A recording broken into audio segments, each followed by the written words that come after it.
Welcome, everybody, to the A Little Less Fear podcast. I'm your producer and host of the show, Dr. Lino Martinez. This is your motivational podcast of people's incredible journeys. Oh yeah, let's do this.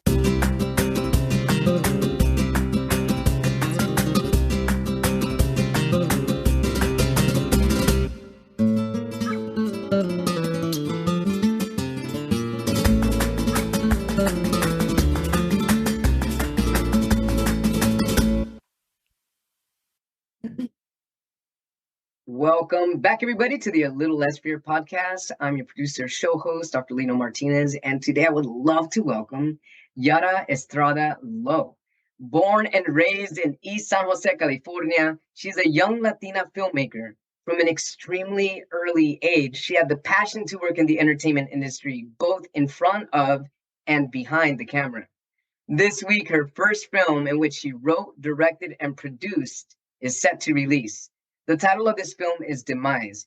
It not only captivates audiences with its suspenseful narrative and compelling characters, but it also serves as a rallying cry for the representation of Latinos in film and the long overdue recognition of women directors of Latino descent.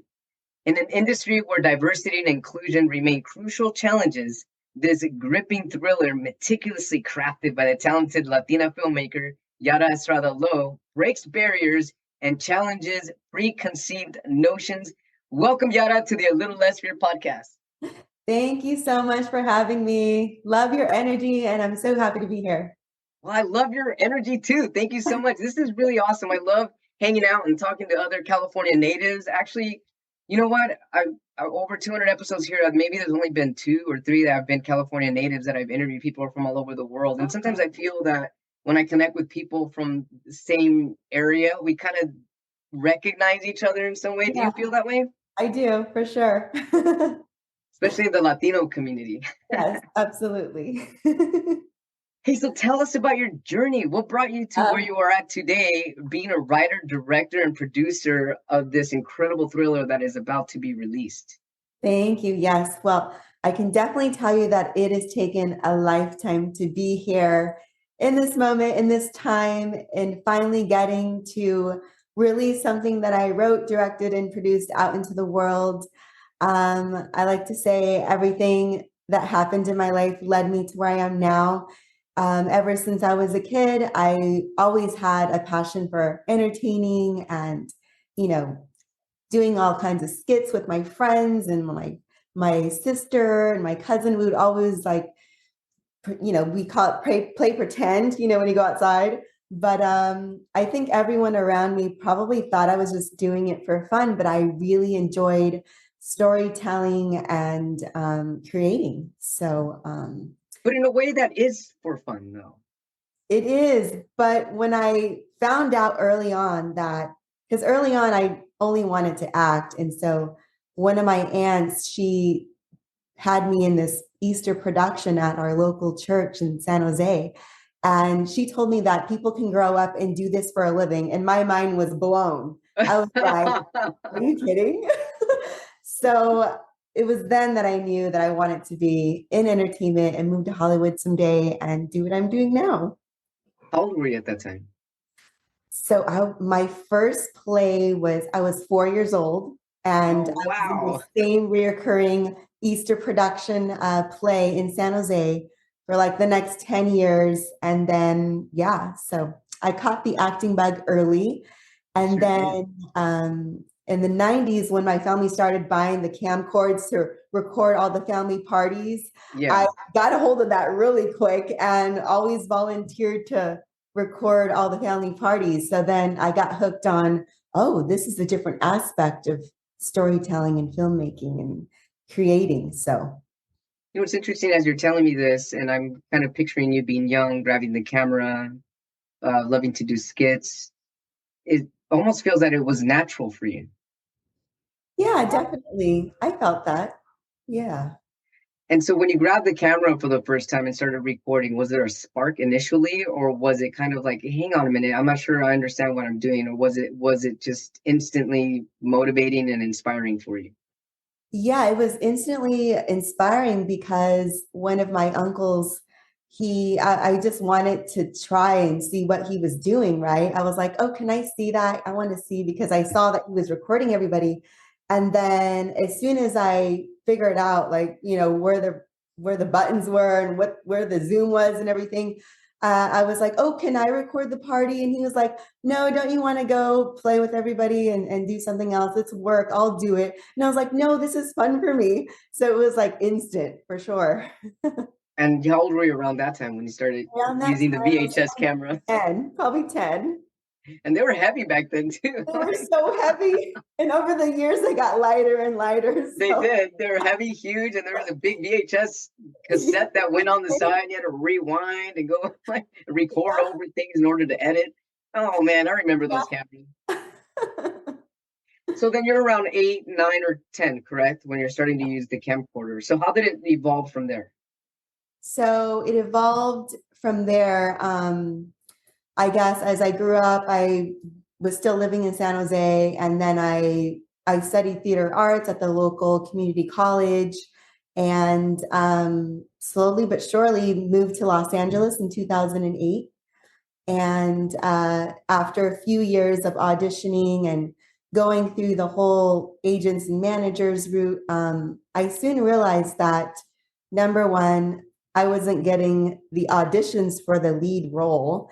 Number two, the struggle was real when you're just an unknown and you're Yeah. tapping into this industry. And after so many years, I realized, the only way I'm going to get to do what I truly want to do is to create my own stories. And Yeah. so not getting parts propelled me to learn how to screenwrite.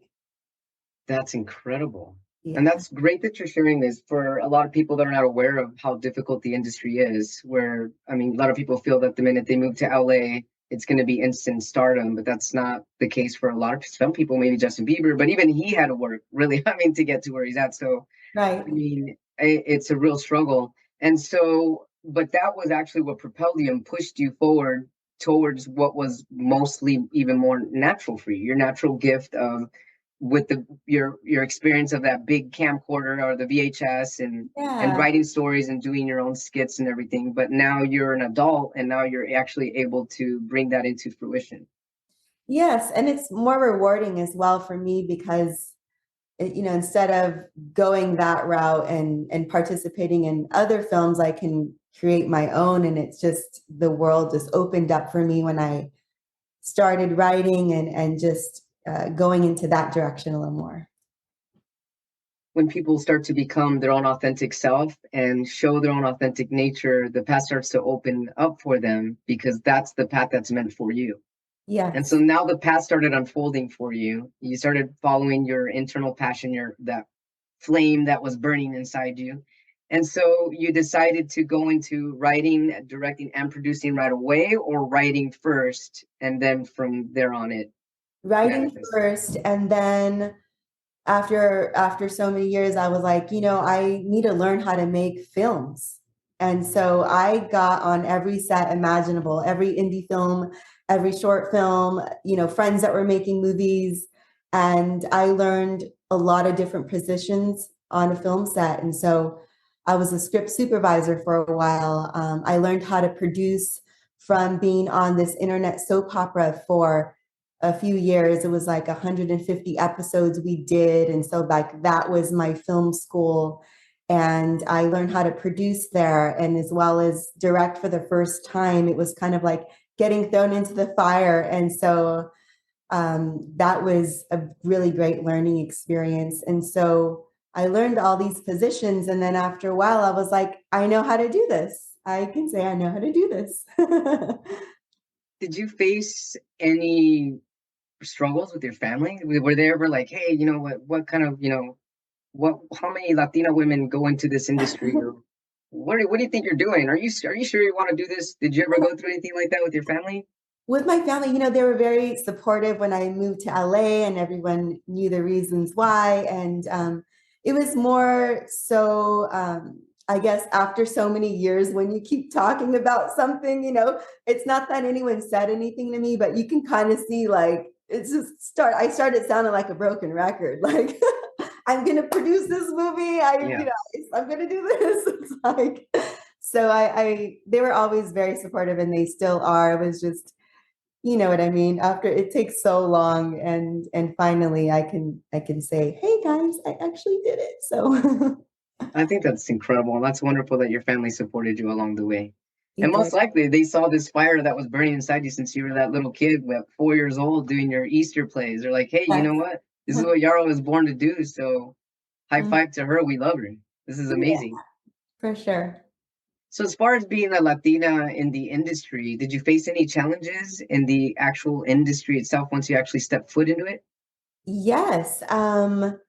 I soon realized that, well, a lot of people didn't take me seriously because I didn't have anything under my belt. It's kind of like I wrote for years, and it took all these years for this to happen with Demise, right? So it was difficult because no one wanted to take a chance on me. And besides that, I don't look like a writer director that people usually think of when they think of a writer director, what they look like.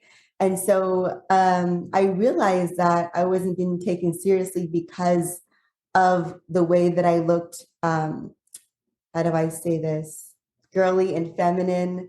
And I was just gonna ask you, what's the stereotype? I guess I'm not yeah, fully it's aware. like What's usually when somebody is girly and feminine, it's kind of like opposite than, uh, doing a man's job, which is because you're mainly, wearing a baseball cap and like a sweatshirt and yeah, it's like sneakers? nails, like all these I things see. don't signify a power player, I leader, see.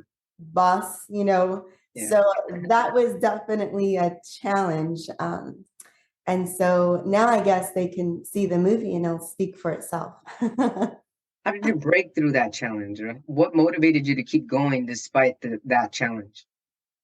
I guess the endurance of not giving up and going for it anyways, and believing in yourself, because everyone's going to come along at some point in everybody's life to tell them, oh, you can't do this, or you don't have that, or you don't have this credit, or, it's just a lot of Yeah, noise. And you have to really dig deep down inside and just put that noise aside and focus on the path ahead. So, exactly. Oh yeah, definitely. yeah. I always think it's interesting when people say stuff like that, like, "Oh, there's no credit to your name." Well, how's someone supposed to get credit to their name? It's got to Exactly. be. I mean, it starts somewhere, right? Yes. Was there ever a doubt in your career of you like switching careers, or did you just say, "No, this is. I'm pretty darn confident. This is exactly what I want to do and where I want to go." Yes, I never wanted to switch careers because I had invested so much of my life into doing this.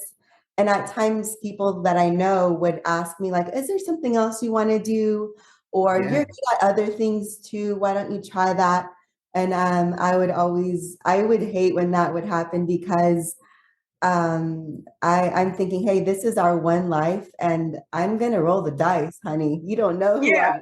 I love that. Yeah, you're rolling the dice to your own life. I love this. This is awesome. am. And so when you finally moved to LA and you started to write, produce, and direct, when did you get the idea of writing the current movie that's about to come out, Demise? Yeah, so I wrote Demise in the summer of 2020, and it was during the pandemic, the first year Yeah, of the pandemic. And so I normally like to write lighter stuff like romance, screenplays or rom-coms. And so I just wasn't feeling comedic, or, everyone was in the feeling of what was happening in the world. So yeah. I just was like, I'm going to write a twisted love triangle that's a little darker. So I wrote for 3 months straight, the entire summer. And it took 3 months to get my first draft. And I finished Demise September 1st, 2020. It's I mean, when I watch the previews or when I'm on your Instagram looking at clips of the movie, which I can't wait to see it, by the way. I've got a lot of thoughts. I mean, the first thing that I was thinking is what motivated you to write such a thriller? Yeah. So growing up, me and my sisters, well, my sister, we would, and my brother, we would get into my mom's stash of films that she would buy, like the VHS tapes of like Fatal Attraction. Oh my God, I Fatal, remember that movie. yes, Was and it the one with Sharon Stone, Fatal Attraction?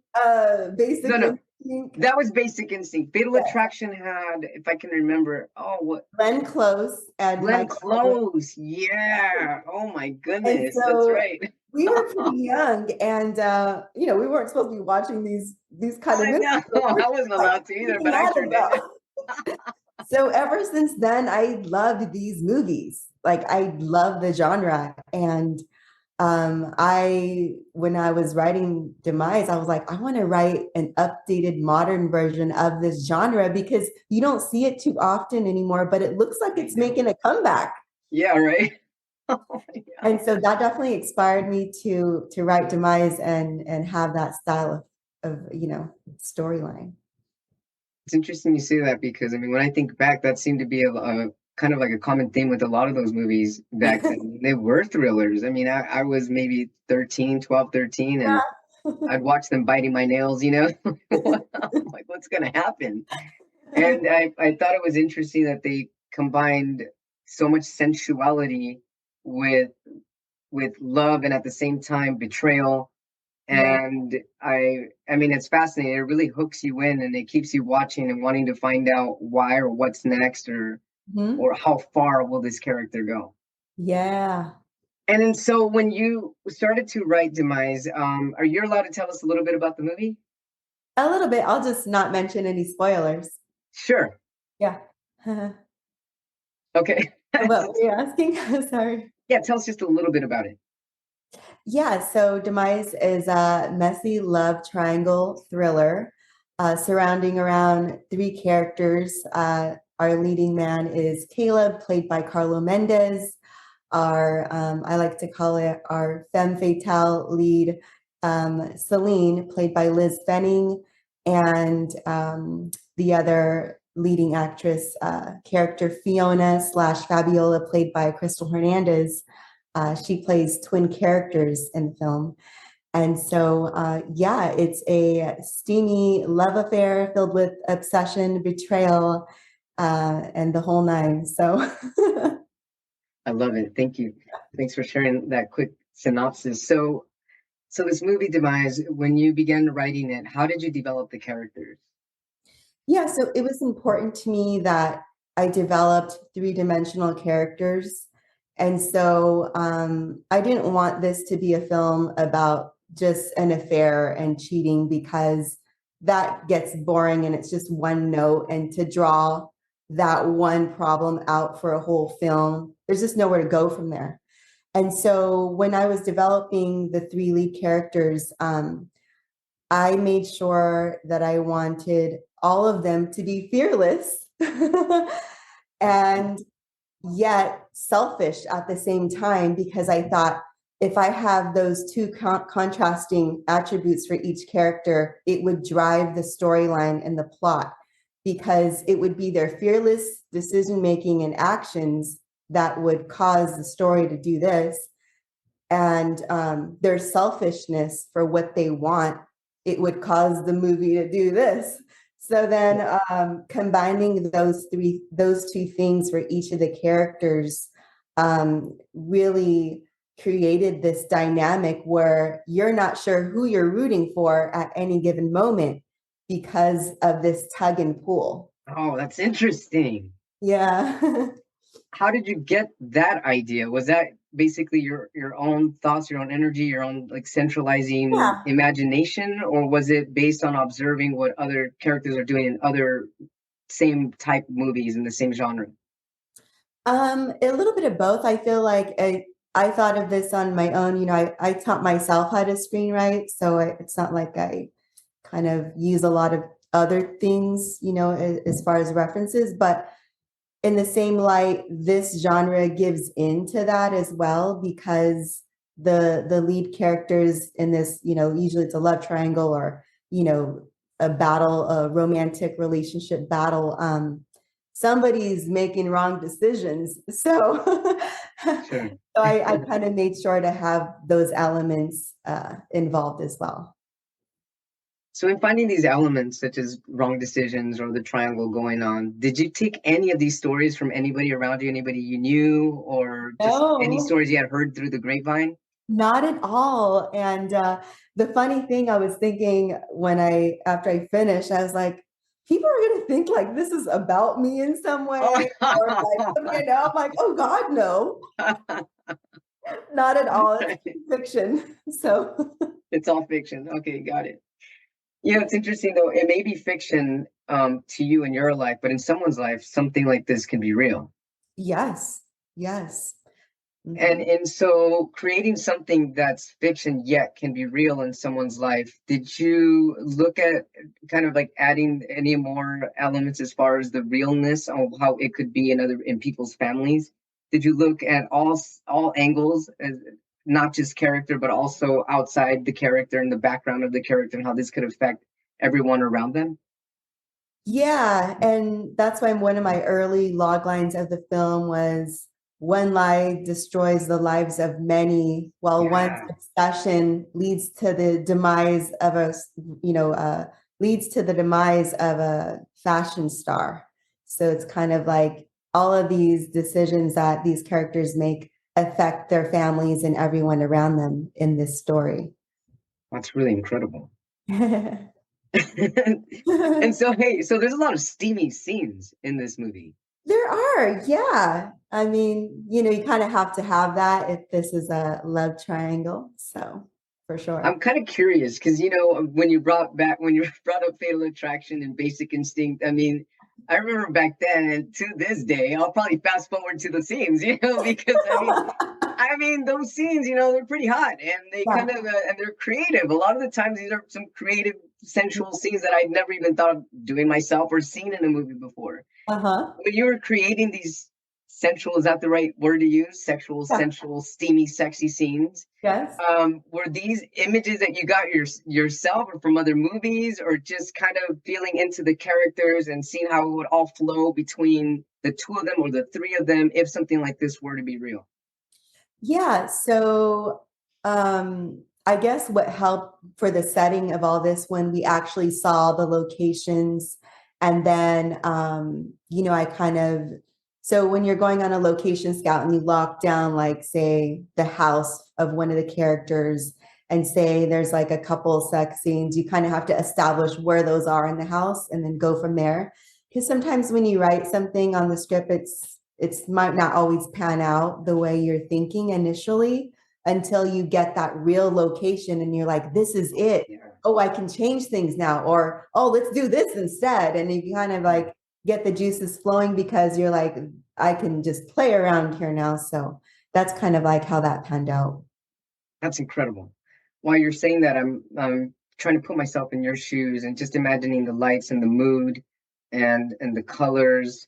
And even when it gets quiet on the set, sometimes there's like that initial butterfly feeling where you're like, where you get that stillness. And when you get that stillness is when it feels so real at that point.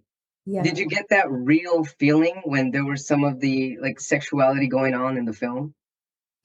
Yeah, I mean, it was definitely, I mean, doing these scenes for your directorial debut is very challenging, right? Because you want to I make imagine. sure everyone's comfortable, but you Yeah. want to execute it right. Wow. And Yeah. there's so many layers to pulling this off, Yeah. professionally Right. and, film wise.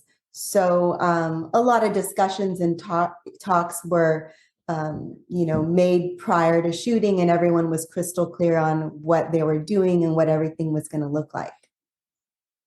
Did you Yeah. face any challenges in the midst of all this Just filming. of filming, of creating this entire film? Oh yeah, there was so many challenges. There always is. And when they come, they're unexpected and they hit you like a ton of bricks. And then the producer and me and the rest of my team just kicks into gear, and you're constantly putting out fires and problem solving, and you're fighting the reality of that day to get your shots and to finish your day. And so every day of filming is definitely challenging, but rewarding and fun at the same time. What's one challenge that you faced? One challenge that I faced. Oh man, there's so many. Yes, I have a good story. So another challenge of doing this film was that I was working with children actors, like a couple of child actors. And so the first, we actually worked with a baby on set.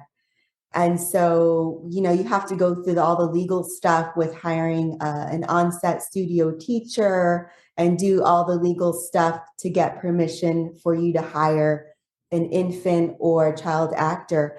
So, a funny story, we submitted all the paperwork, and so like the day of, our studio teacher was looking at, because you know you make an age for like the infant, right? And I'm not great with like how old the baby is if I look at it. So on the script it was like the baby 6 months, right? But then the real baby actor, he was like 4 months. But to me, that's like I don't know. I don't think about that stuff. It's just like that works. Let's shoot it. So when we arrived on set, this is like day 2, by the way, our studio teacher brought it to our attention that we needed by law a studio nurse for any child under 6 months.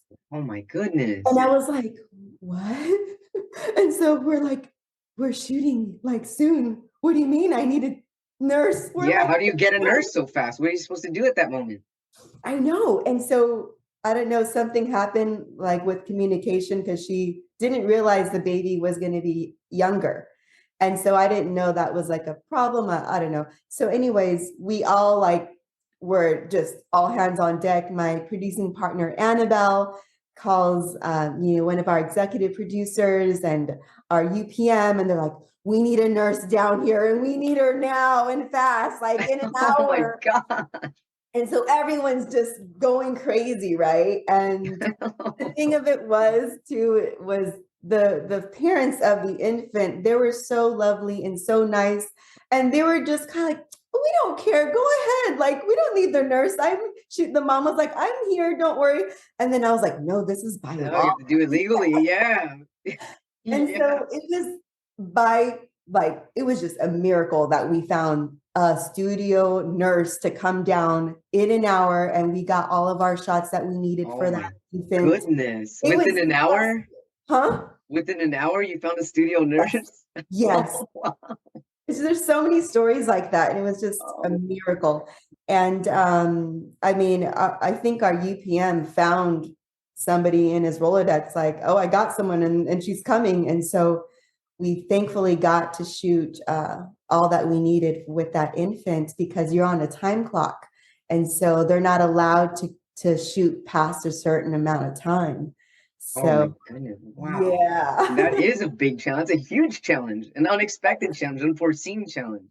Because there's so many other things on the line, right? Like your location and the schedule, and you can't come back to do this kind of thing. And it just, wow. Yeah. So that is a wow. That. Well, the cool thing is, at least now you know if you use a child later or an infant later, at least 6 months, or if not, you need you learn these random things as you go. Learn on the set while you're recording. Holy moly, that's incredible.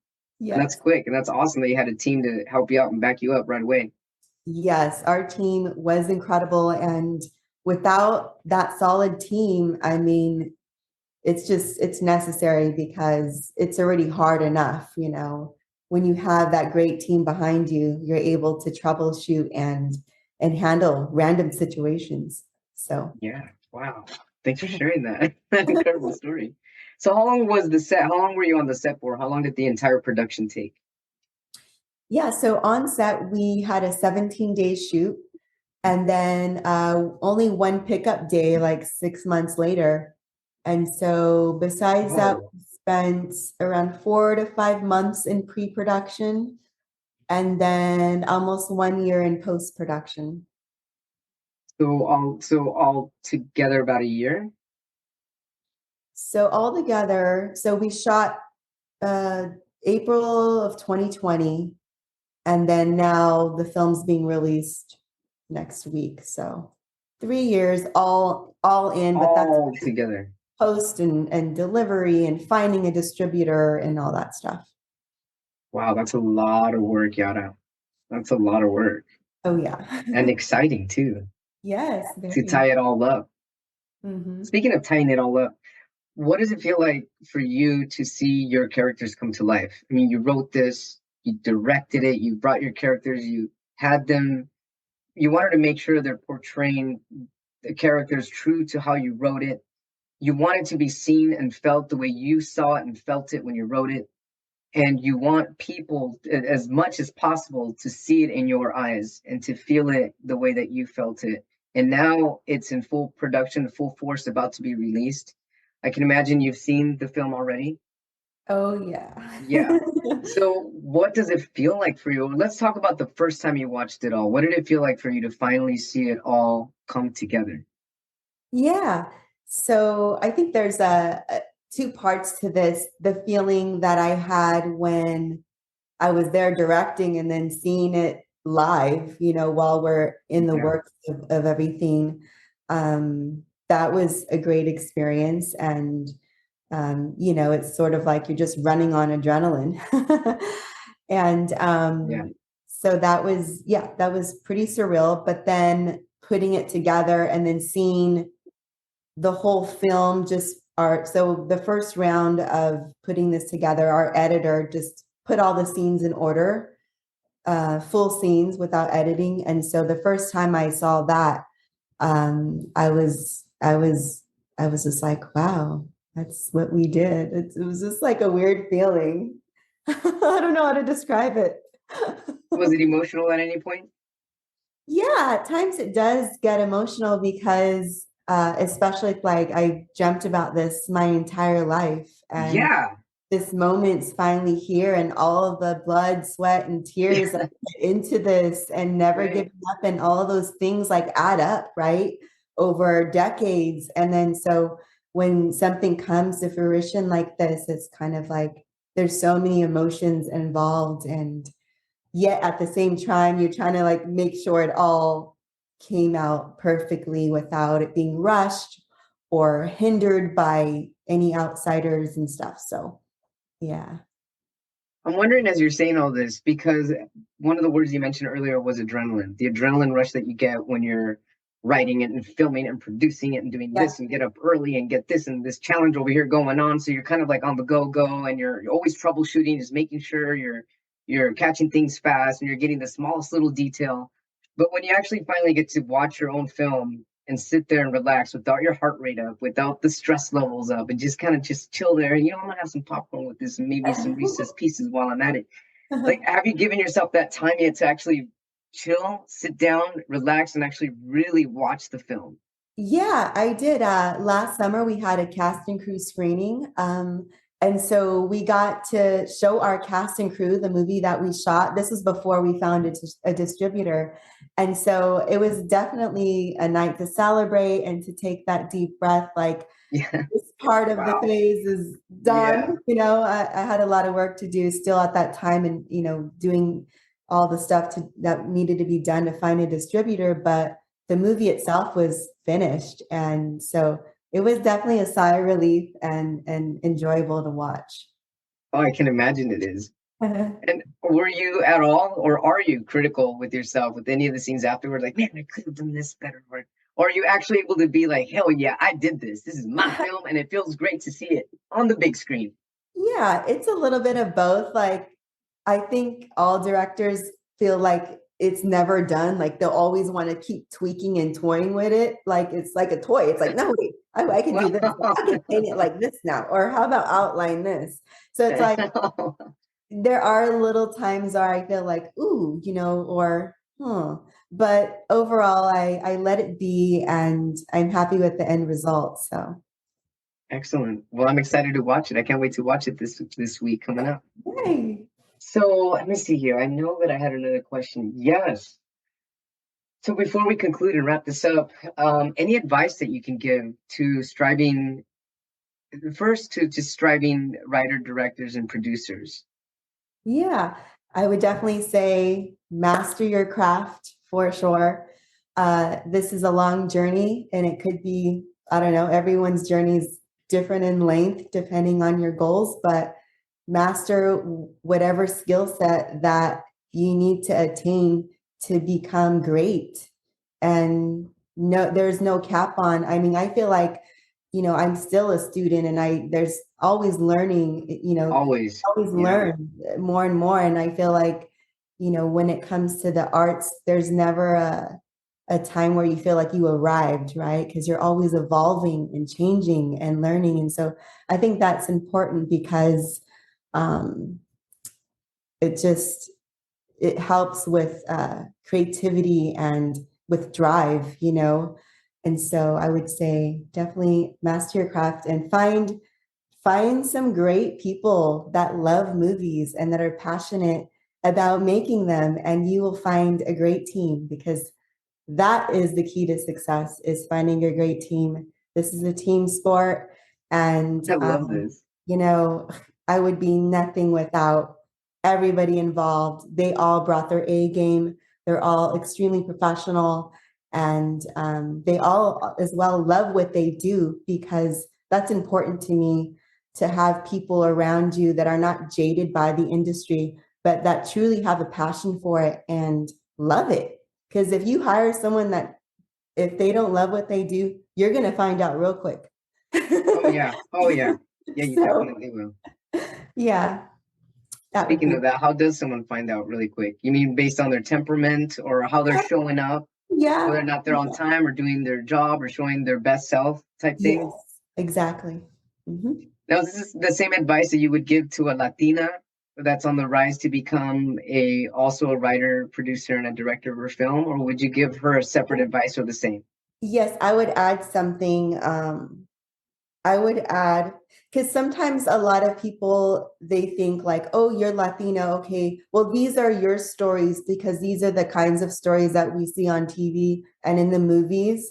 And Yeah. it's like, be true to who you are, tell the stories that you would like to tell, and don't let people put you in the box, because as soon as they see you, they will. And you need to stand up to those people and rise up to the occasion, because everybody has a voice, and everyone has a right to use that voice. And so that's what I would say. I love that. And that's so true because people will start to box people in, and it's really up to the individual to be like, hey, you know what? The only box is my true voice and my true inspiration and my true creativity. And this is what I have to give to the world. And this is what I'm going to show you because this is what I love. This is what I Yes. love about myself. Yes. Awesome. This is so great. Yara, I love this. So when does the movie come out?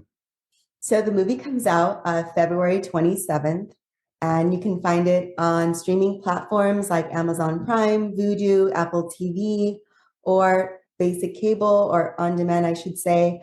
And that would be AT&T, Comcast, Spectrum, and DirecTV. Excellent. Any final words? Just thank you so much for having me. I had so much fun talking with you, and I Oh, love me too. Queen. And I will see you at our premiere, and you'll watch Yes, it I on the big can't wait to be screen. there. You have Yeah. this line to this song. I love Cristian Nodal. And it's like there's this one line to one of his songs. It's in Spanish, and it's just kind of reminded me of your movie. And he says, you speak Spanish? Un poquito, sí. He says, cuidado con lo que me estás pidiendo, que si te olvido lo hago para siempre. I'm like, Oh, yeah. So be careful yeah. what you wish for because you might just get that. Yes. I love That's that. incredible. Oh man, Yara Estrada Lowe on A Little Less Fear podcast. Demise, the movie in which she wrote, produced, and directed, is going to be coming out on February 27th. If you'd like to find out any more details, you can follow her on Instagram. What is your Instagram feed? Yara Estrada _Lowe. Yara Estrada underscore Low. I look forward to being at the premiere, and I will be sharing with social media all the pictures and all the details. Thank you so much, Yara. I look forward to seeing you in person. Have a great rest of your day now. You as well. Bye. Thank you all so much for tuning in to the Dr. Lino Show, A Little Less Fear podcast. If you'd like to get a hold of me, you can do so by sending me an email at a little less fear at gmail.com or through an inquiry from my website at www.alittlelessfear.com, where you will always find information on where to get my book. You can get my book on Amazon and Amazon paperback version, Kindle or Kindle Unlimited. And I also create incredible visual video poetry for people that are interested in marketing or even just to send a personal note to anybody or somebody that you might love. So yeah, check it out. I love it. Poetry is my passion, one of my other passions, aside from doing what I do right now, which is giving you all the motivation that you need to keep growing, to keep motivating people, motivating yourself, and to keep expanding. I love you all so much. Have a blessed day and take care. Rock on.